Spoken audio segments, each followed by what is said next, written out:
বেআইনি পথে তপশিলি জাতির শংসাপত্র গ্রহণকারীদের শংসাপত্র বাতিলের দাবি ও কুকুরে কামড়ানো প্রতিষেধক পাওয়া যাচ্ছে না মহকুমা হাসপাতালে, তার প্রতিবাদে স্মারকলিপি দিল অল ইন্ডিয়া মতুয়া মহাসংঘ।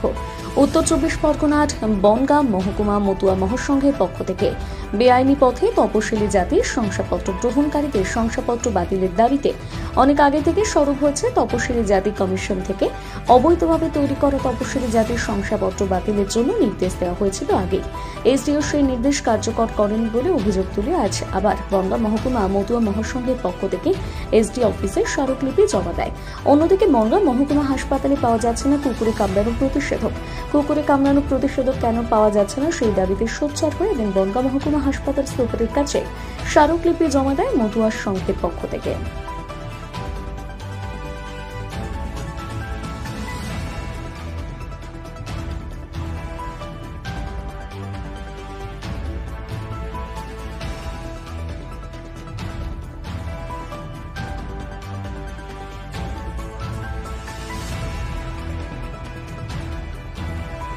এবং কি বিষয়ে আপনারা ডেপুটেশন দিচ্ছেন? প্রথমত অল ইন্ডিয়া মতুয়া মহাসংঘ বনগাঁ মহকুমা কমিটি আমরা দীর্ঘদিন ধরে একটা আন্দোলন করে যাচ্ছি। বনগাঁ সাব ডিভিশনে বহু ফেক এসসি সার্টিফিকেট বেরিয়েছে, যারা রাজনৈতিক ক্ষমতা দখল করার চেষ্টা করছে এবং সামাজিকভাবে তারা চাকরি বাকরি করারও চেষ্টা করছে। আমরা নির্দিষ্ট তথ্যের ভিত্তিতে আমরা এসডিওর কাছে দরখাস্ত করেছিলাম যে এই সার্টিফিকেটগুলো যেন অবিলম্বে বাতিল করা হয়। সেই বুনিয়াদে এসডিও সাহেব কোনো কাজ করেনি। আমরা এসসি কমিশনে দরখাস্ত করলে পরে এসসি কমিশন ডিএম এবং এসডিওকে একটা ডাইরেকশন দেয় যে অতি দ্রুততার সহিত এই সার্টিফিকেটগুলো তদন্ত সাপেক্ষে এদেরকে বাতিল করা হোক।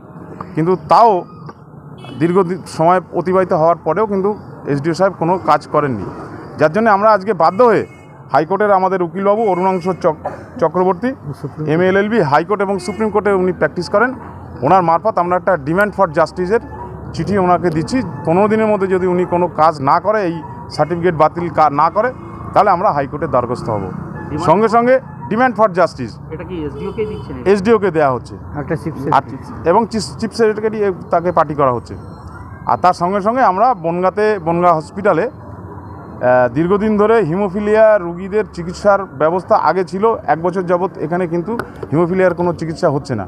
তার সঙ্গে সঙ্গে কুকুরে কামড়ালে পরে যে প্রতিষেধক দেওয়া হয় সেটা দীর্ঘদিন ধরে কিন্তু পাওয়া যাচ্ছে না।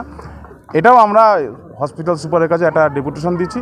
তার সঙ্গে সঙ্গে আমরা সিএমের কাছে এবং যিনি আমাদের পশ্চিমবঙ্গ সরকারের মন্ত্রী আছে তার কাছেও আমরা এই ডেপুটেশনটা পাঠাবো অতি দ্রুততার সহিত, যাতে এই চিকিৎসাগুলো এখানে হয় এবং কুকুরে কামড়ানো প্রতিষেধক যাতে অ্যাভেলেবেল হয়। আপনার নাম কি? প্রসেনজিৎ বিশ্বাস, আমি সাধারণ সম্পাদক অল ইন্ডিয়া মতুয়া মহাসংঘ।